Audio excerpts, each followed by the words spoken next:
வணக்கம். NEET PHYSICS அதில் motion in straight line ஓகேங்களா, அந்த டாப்பிக்கில் தட் இஸ் கைனமேட்டிக்ஸில் மோஷன் இன் ஸ்ட்ரெயிட் லைன் அந்த டாபிக்ஸில் ஒரு கொஸ்டின் நம்ம இப்போ டிஸ்கஸ் பண்ண போகிறோம். அதுக்கு முன்னாடி இன்னும் நம்ம சேனல் சப்ஸ்கிரைப் பண்ணாதவங்க சப்ஸ்கிரைப் பண்ணிக்கோங்க ஓகேங்களா. இப்போ கொஸ்டின் பாருங்கள். The position of an object moving along x-axis is given by x equal to a plus b t square, where a equal to 8.5 meter and b equal to 2.5 meter per second squared, and t, small t, that is time, is measured in seconds. The average velocity of the object between t equal to 2 second and t equal to 4 second is. Average velocity கண்டுபிடிக்கணும். Options கொடுத்துருக்காங்க. இப்போ நம்ம பார்த்தீங்கன்னா object moving along X ஆக்சிஸ்ன்னு சொல்லியாச்சு. Object வந்து straight லைனில் move ஆகுது. அதான் பிகினிங்கில் சொன்னேன். என்னது மோஷன் இன் ஸ்ட்ரெயிட் லைன் அந்த டாபிக் தான் இப்போ நம்ம டிஸ்கஸ் பண்ணுறோம். So object moves in straight line அப்படின்னா நமக்கு கண்டுபிடிக்க வேண்டியது ஆவரேஜ் வெலாசிட்டி. வெலாசிட்டினா it has both magnitude and direction. But object moving in straight line சொல்லிட்டதுனால இப்போ நம்ம டைரக்ஷனை பற்றி ஒரி பண்ண தேவையில்லை ஓகேங்களா. ஸ்ட்ரெயிட் லைன் மோஷன் சொல்லிட்டதுனால நம்ம ஆவரேஜ் வெலாசிட்டினாலும் ஆவரேஜ் ஸ்பீடுனாலும் ஒன்று தான் ஓகேங்களா. ஏன்னா ஆப்ஜெக்ட் மூவ்ஸ் எல்லாம் எக்ஸ் ஆக்சிஸ்ங்கிறதுனால ரைட் ஸ்ட்ரெயிட் லைன்ங்கிறதுனால. இப்போ பொசிஷன் ஆஃப் த ஆப்ஜெக்ட் என்ன கொடுத்துருக்காங்க, ஒரு ஈக்குவேஷன் கொடுத்துருக்காங்க. பொசிஷன் ஆஃப் த ஆப்ஜெக்ட்னு என்ன சொல்லியிருக்காங்கன்னா ஒரு ஈக்குவேஷன் கொடுத்துருக்காங்க. பொசிஷன் ஆஃப் த ஆப்ஜெக்ட் என்ன equation, X equal to A plus B T square இப்படி கொடுத்துட்டாங்க பொசிஷன் ஆஃப் த ஆப்ஜெக்ட். அடுத்து இதில் ஏ வேல்யூ இருக்குது, பி வேல்யூ எவ்வளோன்னு கொடுத்துட்டாங்க.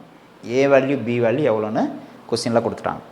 இப்போ நம்ம கண்டுபிடிக்க வேண்டியது ஆவரேஜ் வெலாசிட்டி எப்போ, T equal to 2 second, T equal to 4 second இல்லையா. டி ஈக்குவல் டு 2 செகண்ட்னா ஆப்ஜெக்ட் மோஷன் ஸ்டார்ட் பண்ணதுக்கப்புறம் மூவ் ஆன ஆப்ஜெக்ட் வந்து மூவ் ஆக ஆரம்பித்ததுக்கப்புறம் ரெண்டாவது செகண்டில் அப்புறம் 4th செகண்டில் அதுக்கு இடையில எவ்வளோ ஆவரேஜ் வெலாசிட்டி அப்படின்னு பார்க்கணும் ஓகேங்களா. ஏன்னா ஸ்பீடு சேஞ்ச் ஆகிட்டே இருக்குது. ஸ்ட்ரெயிட் லைனில் மூவ் ஆகுது, ஸ்பீடு சேஞ்ச் ஆகிட்டே இருக்குது. யூனிஃபார்ம் ஸ்பீடில் போகல. ஃபஸ்ட்டு செகண்டில் ஒரு ஸ்பீடில் போயிட்டுருக்கோம், ரெண்டாவது செகண்டில் ஒரு ஸ்பீடில் போயிட்டுருக்கோம், மூணாவது செகண்டில் ஒரு ஸ்பீடில் போயிட்டுருக்கோம், நாலாவது செகண்டில் ஒரு ஸ்பீடில் போயிட்டுருக்கோங்கிறனால ரெண்டாவது செகண்ட்லேயும் நாலாவது செகண்ட்லேயும் அதுக்கு இடையில ரெண்டாவது செகண்டுக்கும் நாலாவது செகண்டுக்கும் இடையில ஆவரேஜ் வெலாசிட்டி எவ்வளோ அப்படின்னு கண்டுபிடிக்கணும். அப்போ என்ன நமக்கு ஃபார்முலா அப்படின்னா, இப்போ ஆவரேஜ் வெலாசிட்டி ஈக்குவல் டு நம்ம ஆவரேஜ் வெலாசிட்டினா என்ன சொல்லுவோம், ஆவரேஜ் டிஸ்பிளேஸ்மெண்ட் பர் டைம் இல்லையா. That is total distance, total displacement per total time taken. இதுதான் வந்து நமக்கு என்னது average velocity formula. Total displacement per total time taken. இப்போ டோட்டல் டிஸ்பிளேஸ்மெண்ட்னா என்னது, நம்ம என்ன சொல்லியிருக்காங்க, பொசிஷன் ஆஃப் த ஆப்ஜெக்ட் வந்து இந்த ஈக்குவேஷனில் கொடுத்துருக்காங்க. அப்போ X position of the object when T equal to இங்கே ஃபைனல் எவ்வளோ 4 செகண்ட். ஏன்னா டோட்டல் டிஸ்பிளேஸ்மெண்ட்னா final position minus initial position. பொசிஷன்னா என்னது, பர்டிகுலர் டைமில் ஆப்ஜெக்ட் எங்கே இருக்குது ஃப்ரம் த ஆரிஜின். இதுதான் ஆரிஜின் வச்சுக்கோமே. இங்கேருந்து 1வது செகண்டில் எங்கே இருக்குது, இங்கே இருக்குது. 2வது செகண்டில் இங்கே இருக்குது. 3வது செகண்டில் இங்கே இருக்குது.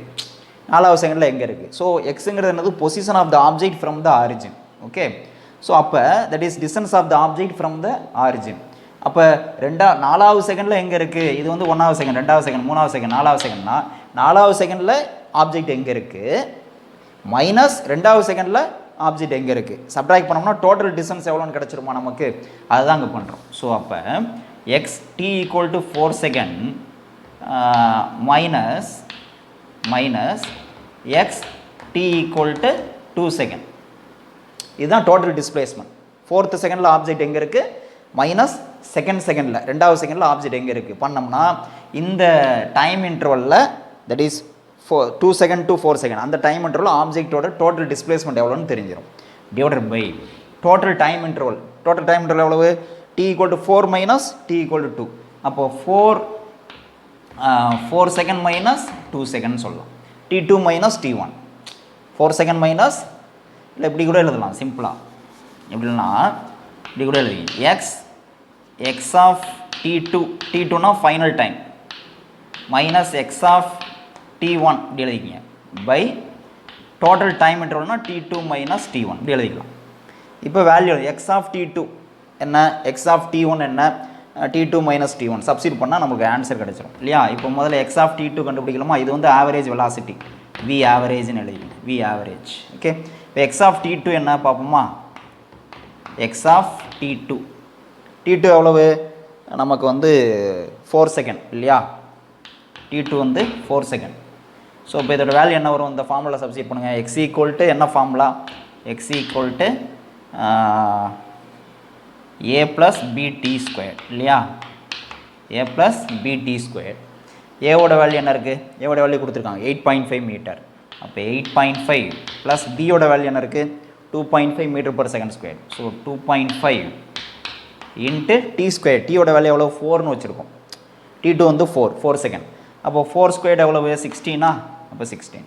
இதோட வேல்யூ எவ்வளோ வருதுன்னு பாருங்கள். 8.5 ப்ளஸ் 2.5 இன்ட்டு 16. 2.5 இன்ட்டு 16 எவ்வளோ வரும், 2 மணி நேரம் பார்த்தீங்கன்னா 40. இது வந்து 40. இப்போ 40 ப்ளஸ் 8.5 48.5ன்னு வரும். இதோட வேல்யூ வந்து 48.5 மீட்டர். ஏன்னா டிஸ்டன்ஸ் தான், பொசிஷன் தான், ஆரிஜின்லேருந்து இந்த டிஸ்டன்ஸில் இருக்குது அப்படின்னு அர்த்தம். என்னது, இதுதான் XT2ஓட வேல்யூ. ஓகே, இது கிடச்சிருது. இப்போ இதே மாதிரி XT1 கண்டுபிடிப்போமா. XT1 ஈக்குவல் டு எவ்வளவு, T1 வந்து 2 second. X21 XT1 equal to என்னது, இதே ஃபார்முலா அப்ளை பண்ணி a plus B T square என்ன வரும், a வந்து 8.5 ப்ளஸ் b எவ்வளோ 2.5 இன்ட்டு இங்கே t எவ்வளோ டி ஸ்கொயர், இங்கே t எவ்வளவு 2 செகண்ட். அப்போ 2 ஸ்கொயர் 4 இல்லையா. அப்போ என்ன வரும், இந்த வேல்யூ என்ன வரும் 2.5 இன்ட்டு 4 எவ்வளோ 10. 10 ப்ளஸ் 8.5 18.5. So 18.5 metre. இதுதான் என்னது XT1. ஓகே, ஸோ XT1ஓட வேல்யூ கிடச்சிருச்சு. XT1ஓட வேல்யூ எக்ஸ் ஆஃப் T1 அதோட வேல்யூவும் கிடச்சிருது 18.5 மீட்டர். ஸோ இந்த ரெண்டு வேல்யூவும் கிடச்சிருச்சு நமக்கு. T2 T1 தெரியும், எவ்வளோ தெரியும். இதில் சப்ஸ்டிட் பண்ணால் ஆன்சர் கிடச்சிருமா. இப்போ சப்ஸ்டிட் பண்ணுவோமா. சப்ஸ்டிட் பண்ணால் என்ன வரும் பாருங்கள். இந்த கொஸ்டின் எரேஸ் பண்ணிக்கிறேன்.